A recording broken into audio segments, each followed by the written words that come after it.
વિષય ઉપર ઘણા લોકો એનો સદુપયોગ કરે છે અને ઘણા લોકો એનો દુરુપયોગ કરે છે.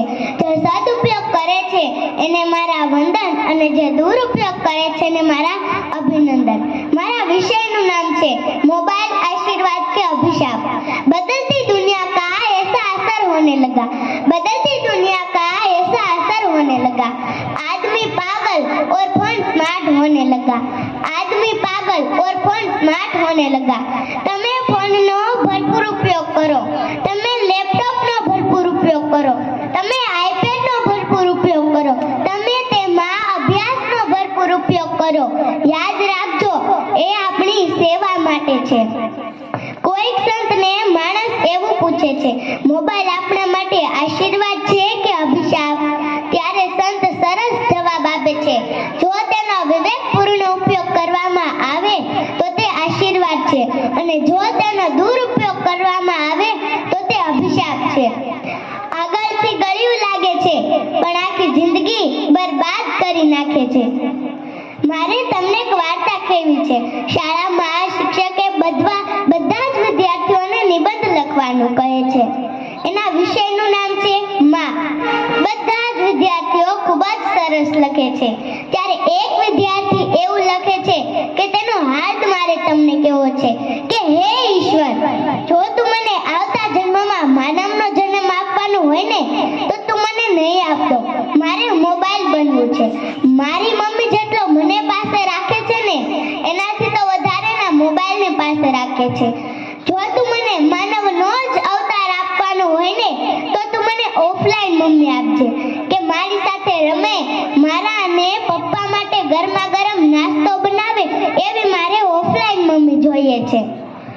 लोग पहले सैलरी छुपाते थे, लोग पहले सैलरी छुपाते थे, फिर ज्वेलरी छुपाते थे और अब तो गैलरी छुपाते थे. આપણે મોબાઈલમાંથી અનેક સુવિધાઓ ઓછા સમયમાં ઝડપથી મેળવી શકીએ છીએ.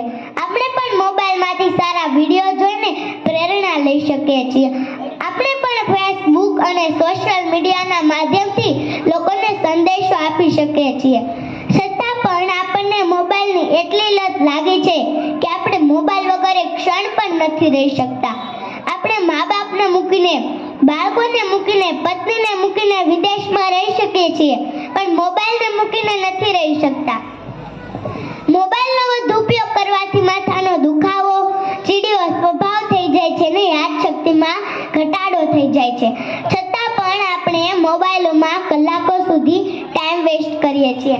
Waste of time, waste of energy.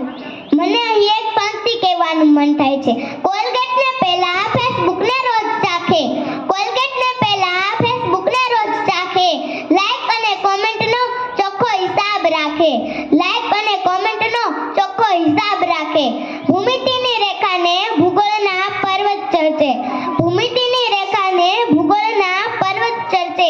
Cricket અને પોલિટિક્સમાં આખો દિવસ ચડશે, ક્રિકેટ અને પોલિટિક્સમાં આખો દિવસ ચડશે. વાત ટીના મુનિને ટીંકુની માંડે, વાત શીલા મુનિને ટીંકુની માંડે, ફેસબુકમાં રહીને ફેસબુકને ભાંડે, ફેસબુકમાં રહીને ફેસબુકને ભાંડે. હમણાં કોઈક મારા સગાને એડમિટ કર્યા હતા ત્યારે મારા મમ્મી એની સાથે હતા. મમ્મી ઘરે એવું કહેતી કે અમારી સામે જે બાળક હતું તે ખૂબ રડતું હતું. એના મમ્મી ફોનમાં એટલા વ્યસ્ત હતા કે એક હાથમાં ફોન અને બીજા હાથે તેના બાળકને ચૂપ કરાવે. મિત્રો, આવા સમયે બાળકને પ્રેમ અને હૂંફની જરૂર હોય છે, નહીં કે મોબાઈલની.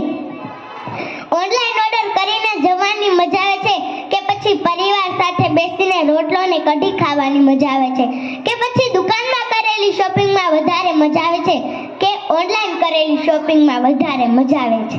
આપણે જમવા બેસીએ ને તો એક હાથમાં ચમચી કે કોળિયો હોય, બીજા હાથમાં તો તમને ખબર જ હશે. બોલો મિત્રો, શું હશે? હા મિત્રો, મોબાઈલ જ હશે. પારસ પાંદીભાઈ એવું કહે છે, જો માણસને મશીન ન બનવું હોય ને તો સૂતા પહેલા અને ઉઠતા પછી મોબાઈલનું 1 કલાક ઇન્ટરનેટ બંધ રાખશે. નહીતર આવનારો દિવસ એવો આવશે કે તમારા જીવનનું સંચાલન તમે નહીં પણ તમારો મોબાઈલ કરતો હશે. તો બોલો મિત્રો, મોબાઈલ આપણા માટે આશીર્વાદ છે કે અભિશાપ? હું પરવાળા પ્રાથમિક શાળાના શિક્ષકોનો ખૂબ ખૂબ આભાર માનું છું. મને આ સ્ટેજ આપ્યું અને મહેમાનો સામે બોલવાનો મોકો આપ્યો. Thank you. જય હિન્દ, જય ભારત.